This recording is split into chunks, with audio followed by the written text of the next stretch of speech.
The CBS Radio Mystery Theater presents...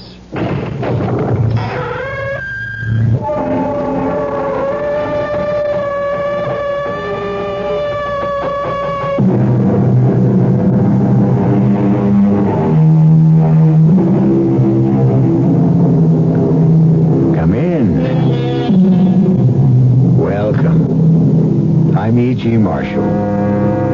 If your blood runs cold at specters rising from the moss-grown grave, or bloody murder of the innocent, while the evil and the damned hold sway, now is the time to leave. All right, if you prefer to stay, come with me now to the strange and forbidding house that fades and reappears strangely in the mists of the moors where it is situated. The house of Cadmus Melchior, where the handsome Baron Mark Staunton is making a request which sounds more like a command. I want Melinda. Must you invade my privacy? This laboratory is open to no one but me. I was your son-in-law. I have the right. I cannot live without your daughter. Melinda has been dead for 7 years. But you can raise her from the grave. You must. It's true. I believe I am very close at last to the elixir of life. Then in God's name, use it to bring Melinda back to me. No, not yet. Not yet. You were so close to death yourself. What are you afraid of?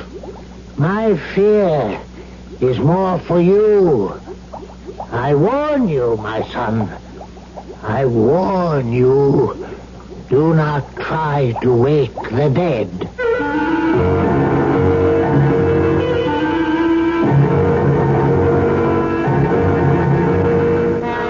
Our mystery drama, The Spectral Bride, was written especially for the Mystery Theater by Ian Martin and stars Michael Wager and Joan Loring. It is sponsored in part by Anheuser-Busch Incorporated, Brewers of Budweiser, and Buick Motor Division. I'll be back shortly with Act One. Never heard of beer on the rocks? No? Swell. The people who brew Budweiser never have thought ice in your beer was such a cool idea anyway. If you only knew how ice cuts down the head and waters the taste. Oh, a chilling thought. A downright tragedy with Budweiser especially. Budweiser is the king of beers. The only beer in America that's beechwood aged, naturally carbonated. Which means Bud brews its own bubbles. Tiny ones, over a dense lattice of beechwood strips. The beer ages the best way, the right way, naturally. But add an ice cube and bloop, there goes all that extra effort.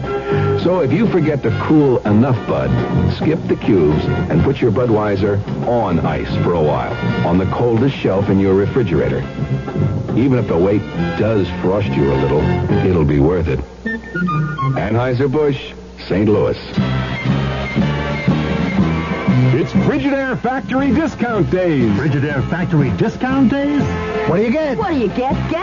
Coupons for cash refunds. Cash refunds? That's right. Between September 22nd and October 12th, it's Frigidaire Factory Discount Days.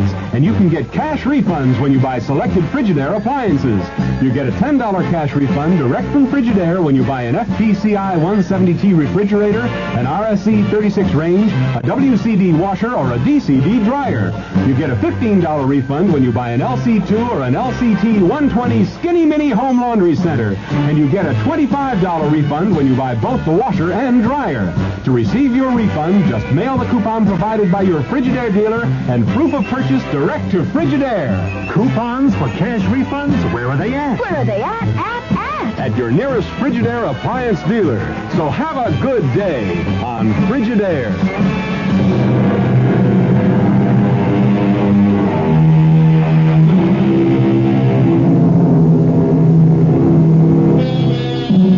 I warn you, do not try to wake the dead. And yet, who among us who truly believed that some power could restore a loved one, could be strong enough to resist the temptation? Let us remember, too, that in other days an alchemist was a man accorded most infinite respect. Quite apart from his search to transmute baser metal to gold, his basic interest was his humanistic effort to produce the cure-all, the elixir of life, which would alleviate and end all human pain. To a man like Baron Mark Staunton, the alchemist was a figure of total respect, almost adulation. And as for his daughter Melinda, but Mark can talk about her better than I. Oh, that's a handsome filly. A little short in the leg, I'd say. Beneath that billowing skirt, how can you see? Oh, not the horse, cousin, the lady. Look at that. Take that wall. Beautiful. Oh, I'll grant you the lady has a firm hand and an admirable seat. But she's a wild one, and highly selective. Ah, so you've made your own advances and gotten your knuckles whacked? Cousin Mark, if I didn't have a natural fondness for you, I could resent that. Particularly since it's true. But it goes a little deeper than that. How so? I am scarcely a man to be ridden by superstition. I distrust all philosophers, dreamers, astrologers, and most of all, the alchemist. All right, I won't argue, but must the alchemist's daughter pattern herself on what her father thinks? I couldn't figure out what the alchemist's daughter thinks or believes. She is too much for me. And like a good soldier, I know when to retreat and when to accept defeat. But how am I to find out what she thinks or believes? Or what she's like? That's simple enough. I may not have measured up, but I am still welcome at their home. Can you take me there? Soon? When? I don't know why I retained any family fondness for you. Your insistence on not going home without a bag full of grouse has kept us so late, the afternoon mists are already clouding the moor.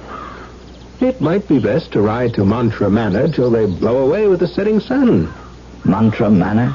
The center of your heart's desire. If Professor Cadmus Melchior is out of his laboratory and in a good mood, we may even enjoy some good mulled wine. What about his daughter? Shall we meet her? That will be strictly up to the lady, who has a mind of her own. Does she also have a name? Her name is Melinda.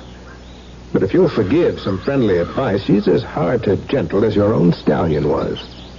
Melinda. Not the way the name sounds. What's in a name? But if it's your wish... It's more than my wish. I know it as well as my name. It's my fate. Let's go.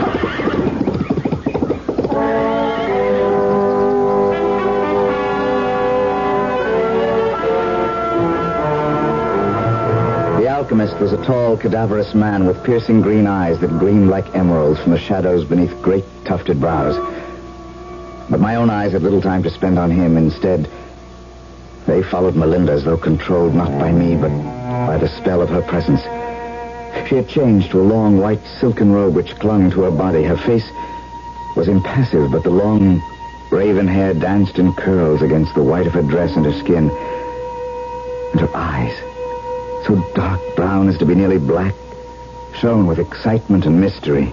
You picked a fortunate hour, Baron Hayward, to visit with me again. Just at the evening meal. You and your friend will join me? After a day's hard riding, I would be honored to accept your invitation. And your friend? Mark? Mark! What? We have been invited to share the doctor's meal. Most gracious of you, Dr. Cadmus. First, some wine. Melinda? Bruce, Thank you, Melinda. sir. From your hand, even wormwood and gall. I trust you will find my wine more to your palate than that. Sire? Thank you, daughter. You may leave us alone now. I could have killed him cheerfully. Naturally, I thought Melinda would be joining us. Here I was, already hopelessly in love, and instead of being able to feed my eyes on her, I had to face some strange gelatinous potion ladled from a steaming pot onto my plate. When Bruce first came calling, he used to look on these potpourris of mine as if they contained newt's eyes, bat wool, and dog's tongues. I assure you, it is naught but the best of venison, flavored with some condiments my daughter and I favor. I've never tasted better. And I speak for the wine also. Your taste, Doctor, is impeccable in all things. But does your daughter not join us for the meal? My daughter leads her life like a cat. An untamed one, may I add. And especially with this visit, I think she feels there would be less strain with her absence. Mark is my cousin, Doctor. He knows Melinda did not choose to marry me. Does he also know that I was against the marriage? No, sir. Well, I ask why. My cousin comes of a long and honorable line, and his wealth and position are secure. I know no finer man. I will not speak for Melinda. For myself, write it off to the fact that no one else has a better grasp of my work. And I'm selfish enough to want to hold on to her just a few more years. Why just a few? Have you so little time left? My death is written in the stars. I'm not as selfish as you might think. But I am close, so close to the elixir of life that I hope I do not lose her help till that moment is here. And you will hold her till then? I will try. The end is all. At my age, I'm less concerned with ends than with beginnings. My remark in itself might have seemed harmless enough, but the professor or doctor was supersensitive to underlying meanings, and those searching eyes turned on me as if they could search out the uttermost meaning of my soul. I felt for a moment as though a ghost had crept across my grave.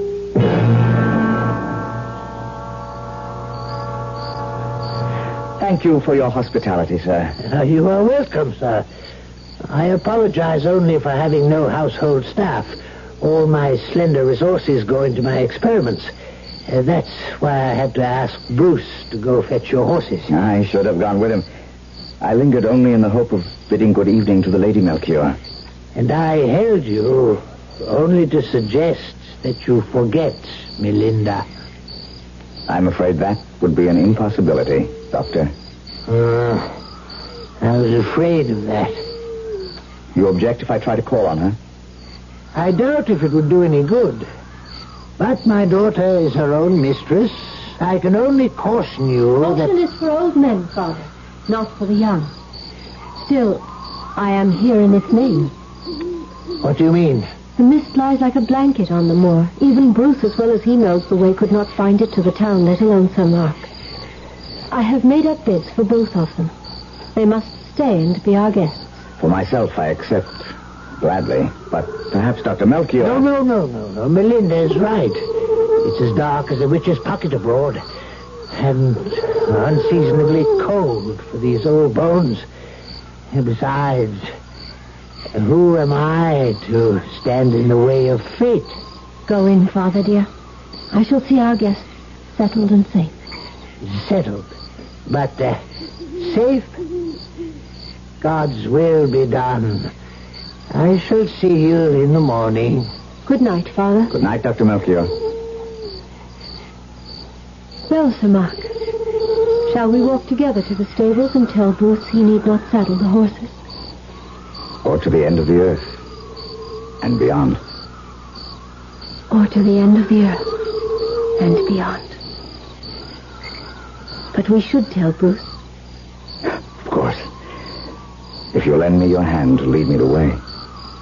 Come. It's beyond all reason, wild, improbable. But since I first saw you take your horse across that stone wall...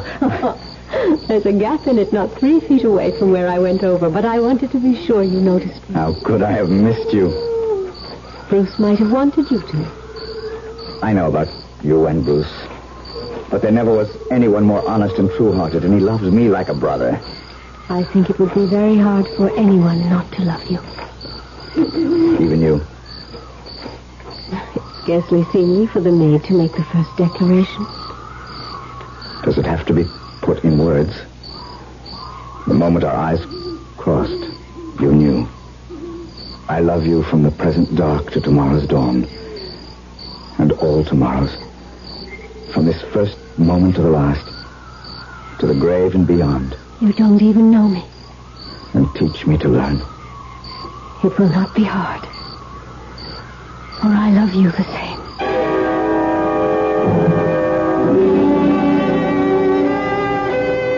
Tomorrow we will say the words.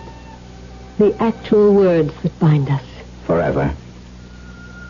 Will you love and protect me and never let me go, Mark?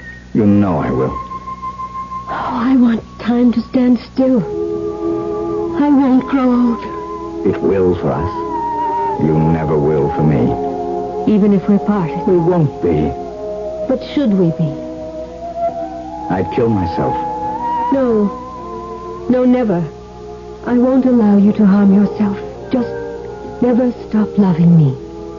Never. Promise me that. And I can never truly die. I promise you. And you will not die.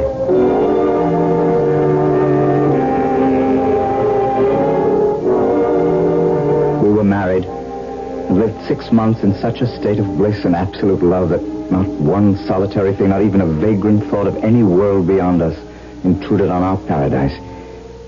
And then, one day, out riding. I think your love is cooling. It needs reviving. Remember the first day you saw me? Feel this fan of lace?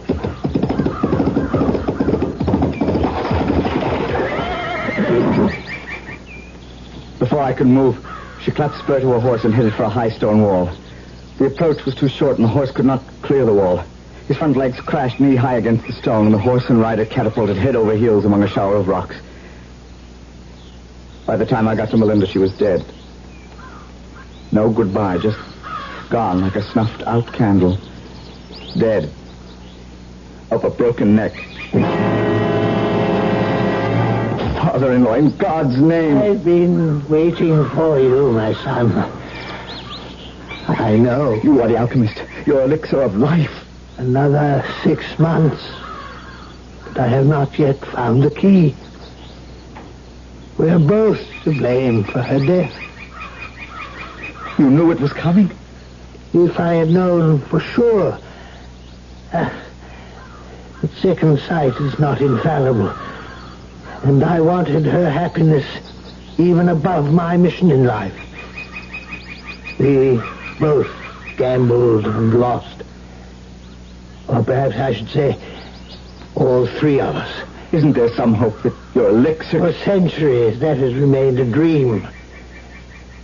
Melinda is in the grave forever. No, I'll never accept that. I'll find a way. We cannot fly in the face of God, my son. From this day forth, because of what he has taken from me, I renounce him. And I damn him to take his place with Lucifer and all the other fallen angels. How easily in the heat of passion, of the agony of loss, the thoughtless words spring to our lips. How fortunate we are that so seldom are we held to account for them. But the Baron Mark Staunton was not to escape so easily, nor his unwilling partner, Dr. Cadmus Melchior, as we shall see when I return shortly with Act 2. Excuse me, sir. Yeah? I would like to ask a deceptively simple question. Okay. I say deceptive because few people seem to know the answer. Go ahead. Are you ready? Yeah, ready as rain. Okay. No, wait. I think that should be right as rain. Oh, well, No, you wait. Make that ready as I'll ever be, okay? Ready as I'll ever be. Whatever. Yeah. Anyway, the question is this. Yeah, go ahead. What happens this time of year? Huh?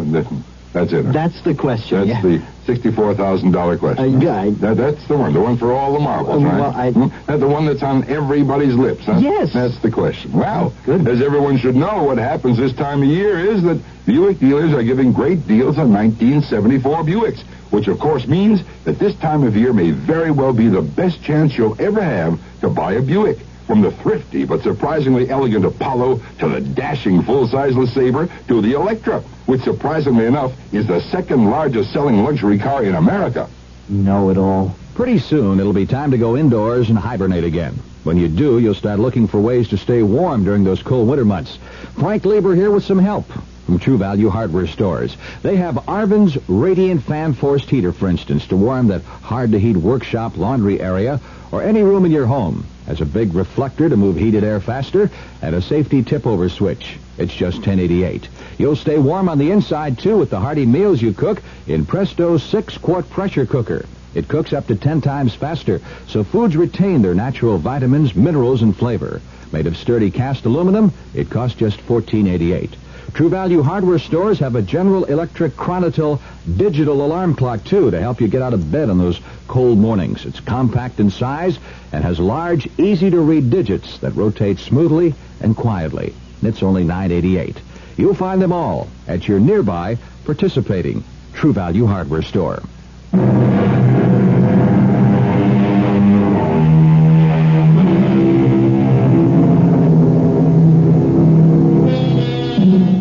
Time, they say, heals all wounds, particularly if one is in the early 20s. And loneliness was far from Baron Mark Staunton's natural estate. Indeed, the extent of his physical estate made it incumbent on him to be married and to produce heirs who would maintain the line. And so, within the year, he had married well, unlike his cousin Bruce, still a bachelor. Darling, why so pensive? Oh, I was just thinking of poor lonely Bruce. I swear he enjoys our children more almost than we do. I hope that isn't so with you. It certainly isn't with me, Mark. Oh, Anne, my lovely wife and mother. No man could ask for a fuller, richer life than I have. You find me a satisfactory wife? You have all the love I have to give. Why should you question it? It's foolish, I know, but every time Bruce comes to visit... What? Oh, I'm ashamed of myself, really. But it brings her to mind, and I ask God to forgive me for what I feel about a young girl who met a sad death so early. We have never talked about my first wife before. I must be growing older or more secure.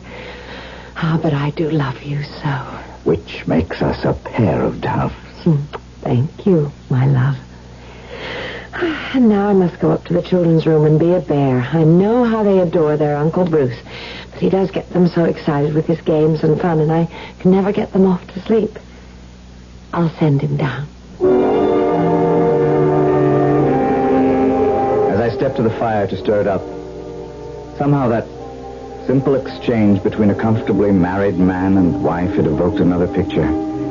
That wild, tempestuous, selfish passion of 7 years ago.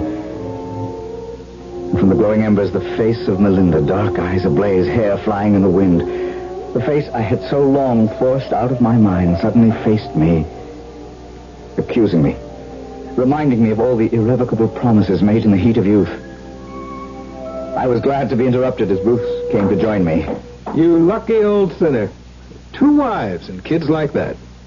What? What's the matter? What ails you? Oh, memories.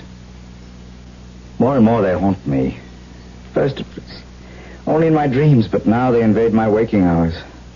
What are you talking about? Melinda. What else? All those years ago and still not out of your mind. Is she out of yours?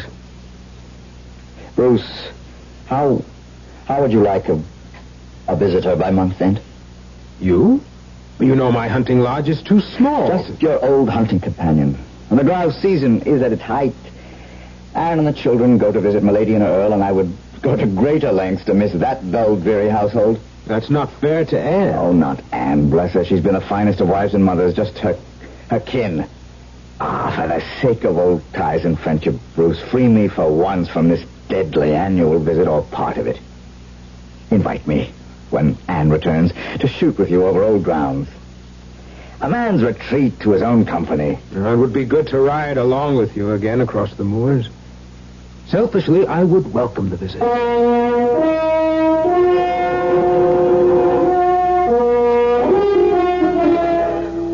Oh, so much. Every second of every minute of every hour of every day. That's all. My gentle, kind, and loving Anne. Shall we split the difference? 2 weeks away from your mother's patronizing me and your father's cold dislike. I'm sorry about my parents. You more than I. You've had to suffer them all your life. I know how much you've taken from them, and I hate going just as much as you. I go only for the children's sake, and because I owe them some respect. But I don't blame you for not wanting to be there. So go with Bruce, and be free for a little while. But meet me halfway, just 2 weeks. I may be longing for all 3 of you before that and return. I hope so. At least that you miss us. And no ghosts will haunt you from the past. Ghosts? Well, didn't your first wife come from nearby Bruce's lodge? She did. And after 6 years under the ground, she is surely dead enough. And you know me well enough by now to know I hold no traffic in ghosts.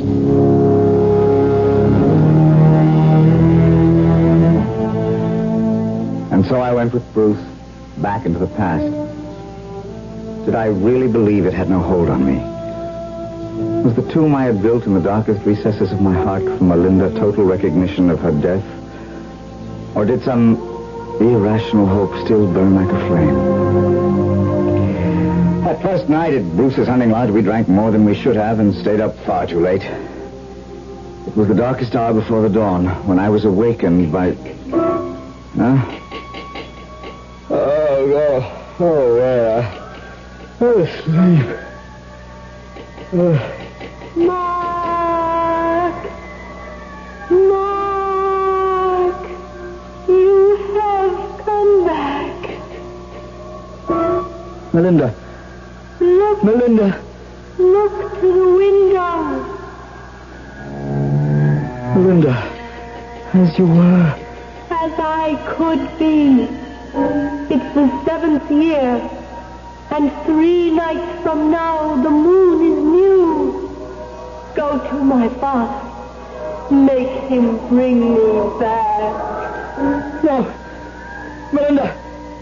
Let me talk to you now. Melinda! What's going on? Melinda.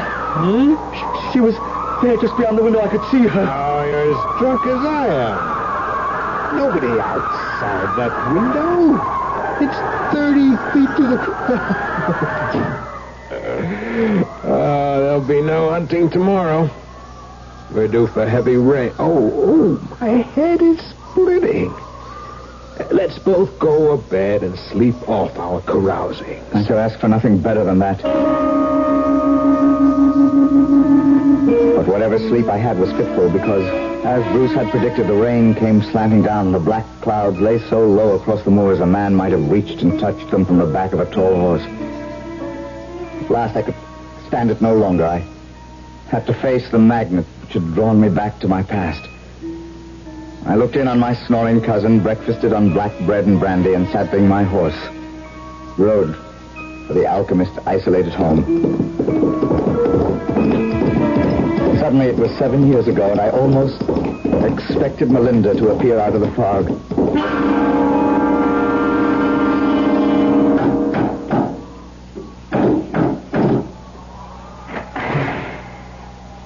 Yes? Who is it? You don't recognize your own flesh and blood? All I have ever had of flesh and blood has lain mouldering in the grave for 7 years. I'm not so close then, I admit. But I was your daughter's husband. What? Why should you return at this particular moment? Oh, first, come in. 'Tis foul weather. And chill enough in here. Alone, I cannot tend the fires and watch my experiments. What brings you here? Melinda. You are married with a wife and children. What does Melinda mean to you anymore? My heart, my soul, my only real reason for being. What I was died with her. What I am is a dream I live. A dream no longer worth living, especially after last night. Come into my laboratory. It's the only place where there is warmth. What do you mean by especially last night? I saw her. Where? Outside my window at Sir Bruce Hayward's lodge. The sleeping quarters are on the second floor. It was but a dream. I tell you, her spirit was there. She sent me here with a message. What message? That this was the 7th year, and in 3 nights the moon is new. She bade me tell you, bring her back. No. I cannot listen to her plea. Why not? What do you know of science, any of you? The weary hours, the years of failure, and the curse of failing hope. The need for direct experiment and the lack of subjects to try it on. And beyond and deeper than that, the right, where the man has the right to meddle in the affairs of God. That means you have found the elixir. I didn't say that. You must be close. Close, yes. Close. Little hope of being closer. My age, and there is no more money. Why not try it on yourself? How do you suppose I have existed these past years? On the elixir? One person doesn't create proof. I can make so little, but I think it has sustained me. And can't it do the same for Melinda? That is so different. She has been dead for 7 years. But you can raise her from the grave. You must. Reflect on one thing. If she could be brought back from the beyond, you are hers forever. Be aware now that if I could bring Melinda back, you would never be rid of her. This marriage would be for eternity, forever, till the graves all open wide and the dead revive on Judgment Day. What you are risking here is your immortal soul. If I must, I must. So be it. The time will never be more advantageous. Meet me alone by the gallows tree, and I will transport you from there to the grave where Melinda waits for you. And me. But I warn you, if you value your life, do not keep our appointment. Do not try to wake the dead.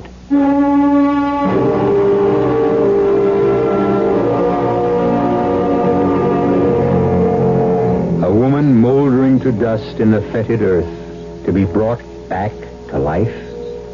And if his first wife lives again, what happens to Mark's second? And his children? And most of all, himself? Could he live with both?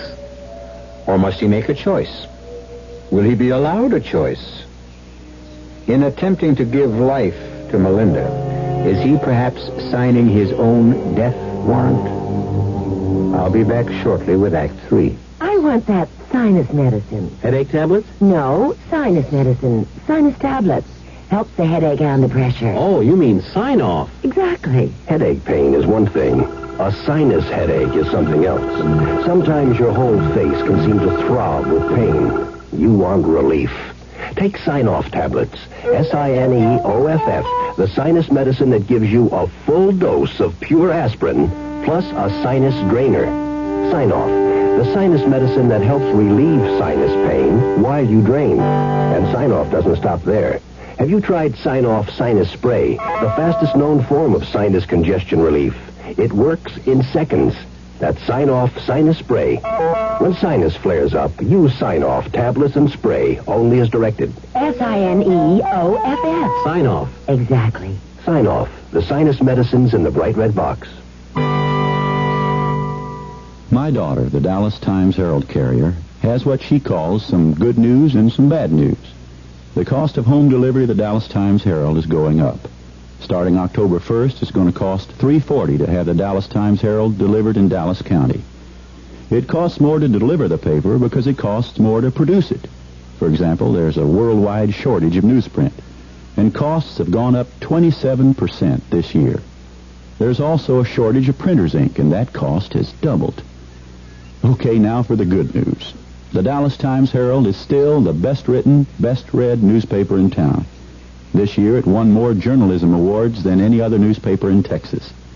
And this year it's overtaken the morning paper in total Sunday circulation. So while you have to pay more to have Dallas's leading newspaper delivered to your home, it's still a bargain. And a bargain these days is good news.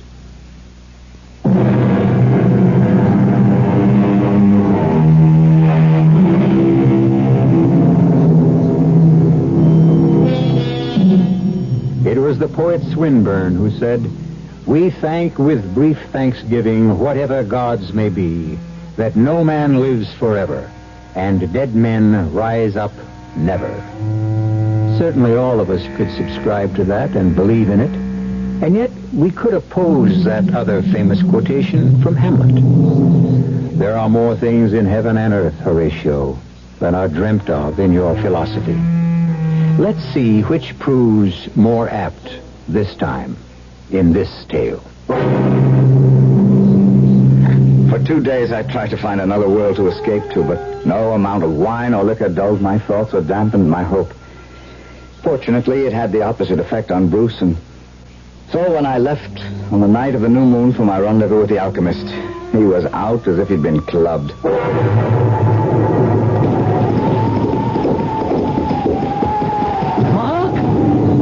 Doctor? You are alone? Yes. Then follow me to the graveyard. Will the rain make any difference? There will be no rain there. We are expecting.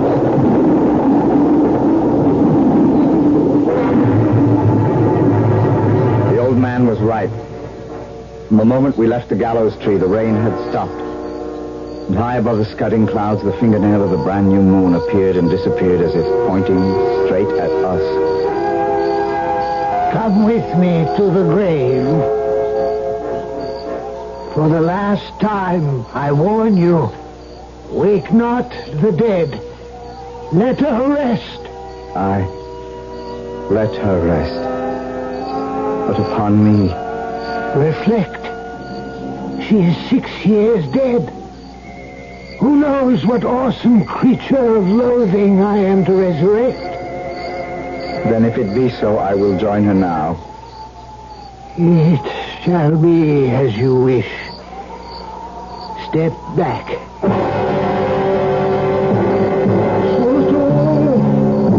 Now the Savior. As I stepped back, Glowing sun. I took the sorcerer's stick and drew 3 circles about the tomb. As he traced them, he muttered words of enchantment as he completed the 3rd circle with a great flash of lightning. The stone rolled from the grave, and the coffin was revealed. Bats and owls rushed by. A rushing wind blew the earth, scattering the mold before it. And of a sudden, with a rending sound, the coffin lid burst open as the moonbeams streamed as bright as if it were the full.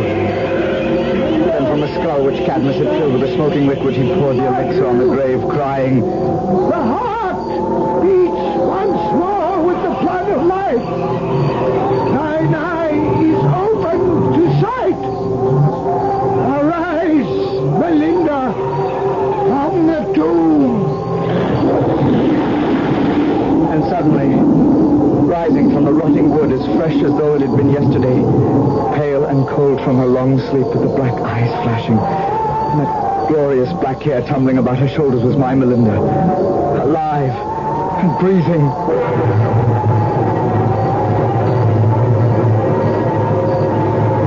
Thank you, my beloved doctor, for restoring her to me. My last act. My last warning. We should have left the dead in peace. May God forgive me.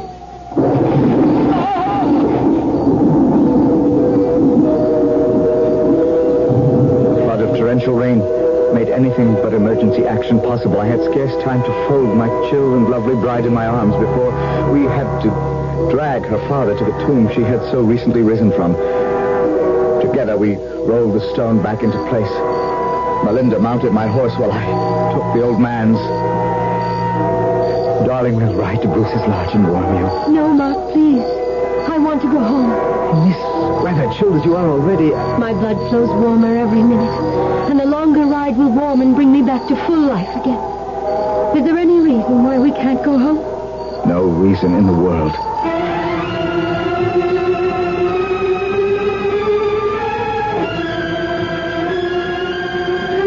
Beloved, you're so cold, so cold. How could you expect the chill of the grave to melt so soon?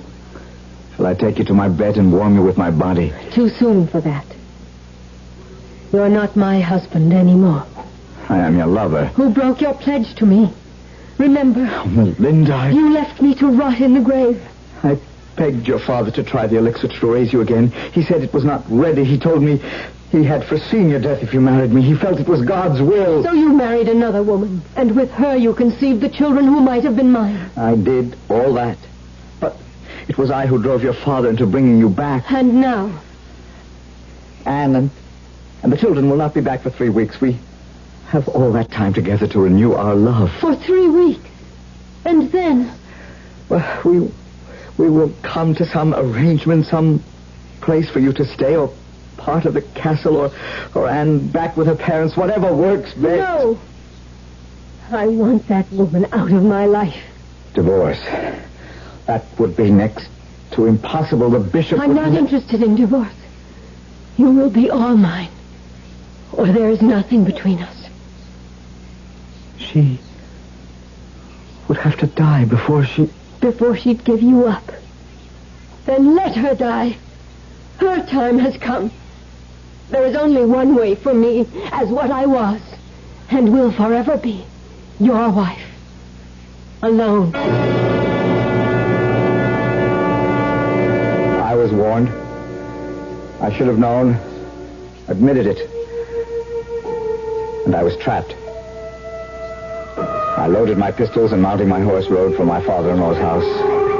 And Anne. I had no clear idea of what my intent was. I was mad, of course, and possessed.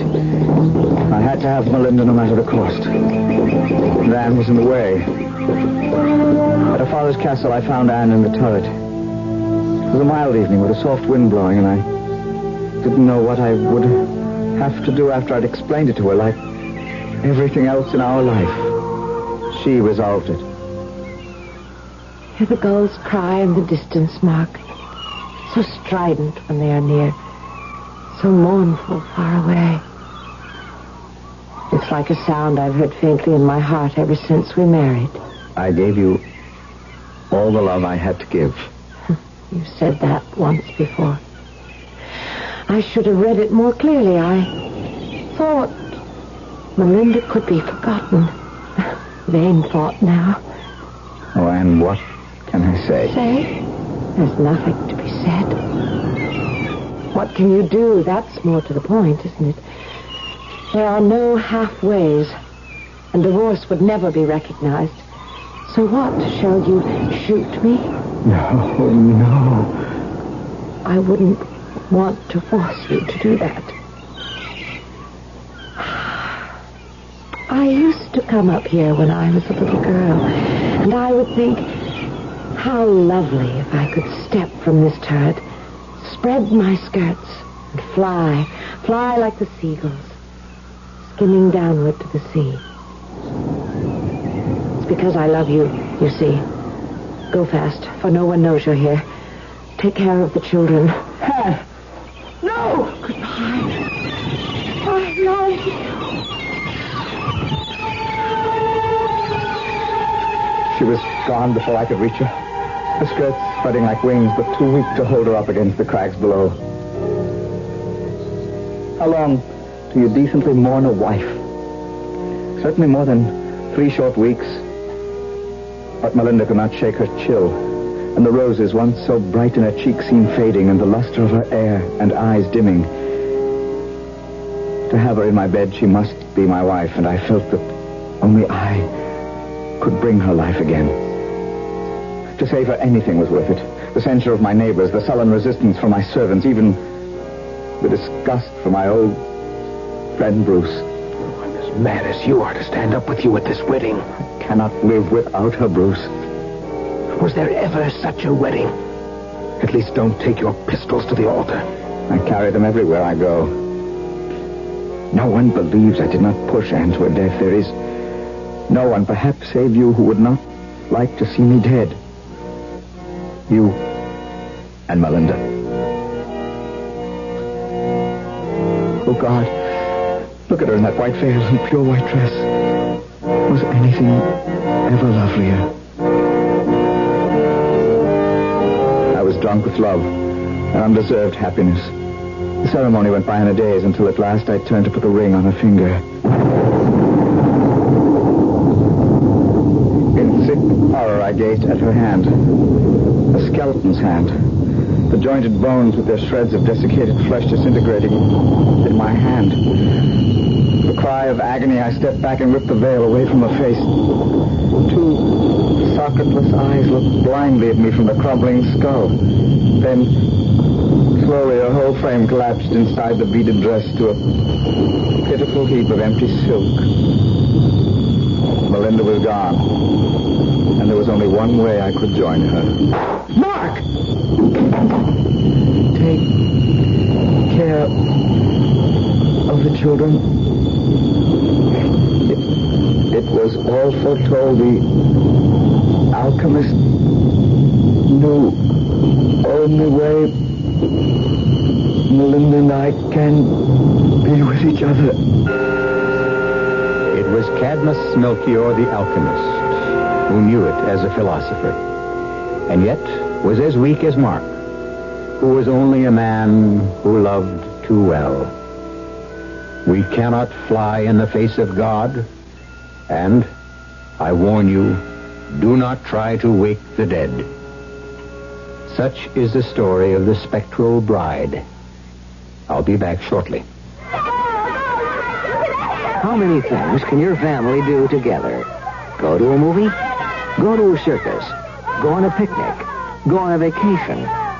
Face it, in today's America, family fun is hard to come by. And with busy schedules, just getting the family together is not an easy thing to do. How would you like to have a little family fun every week? How would you like to learn together? How would you like to grow together? And how would you like to help your son get an edge on growing up? Cub Scouting is helping families like yours be a family. It's your help to ours. Today's Cub Scout program is just as much for families as it is for boys. So when your son wants to join a Cub Scout pack, remember to take along the whole family. That's what Cub Scouting is all about. For the Cub Scout pack nearest you, call the Boy Scouts of America. They're in the white pages of your phone book.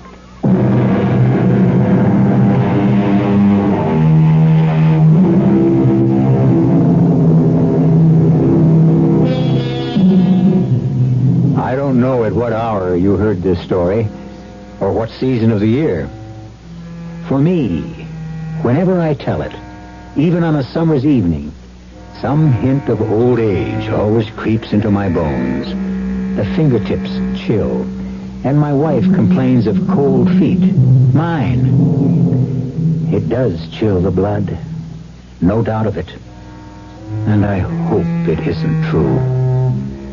Our cast included Michael Wager, Joan Loring, Patricia Elliott, Robert Dryden, and Jordan Charney. The entire production was under the direction of Hyman Brown. Now, a preview of our next tale. You'll help, George. I've always helped him. I'll still help him after I'm dead. Walt. Oh, Walt. Mrs. Loomis, you must leave now. After I'm dead, I'll come back for George. Mrs. Loomis. Yes.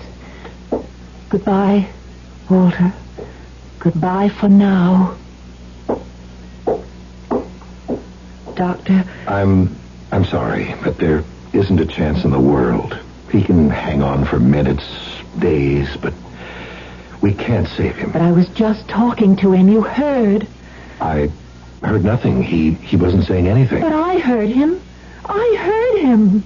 Mrs. Loomis, it's just your imagination. Radio Mystery Theater was sponsored in part by Sign-Off, the sinus medicines. This is E.G. Marshall inviting you to return to our Mystery Theater for another adventure in the macabre. Until next time, pleasant dreams.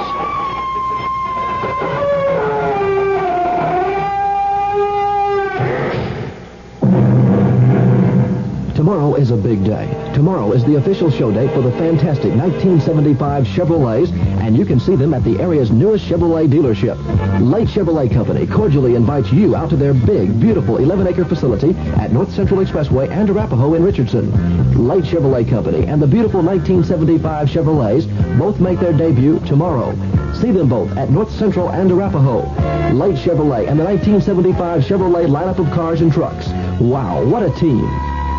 I think people are oftentimes surprised by the amount of money we can save them on their homeowners insurance. State Farm agent Bob Rain of Cincinnati, Ohio. Certainly, State Farm offers a very fair, very competitive price on our homeowners policy. If you put the great service along with a very, very fair price, I think you've got a great thing going for you.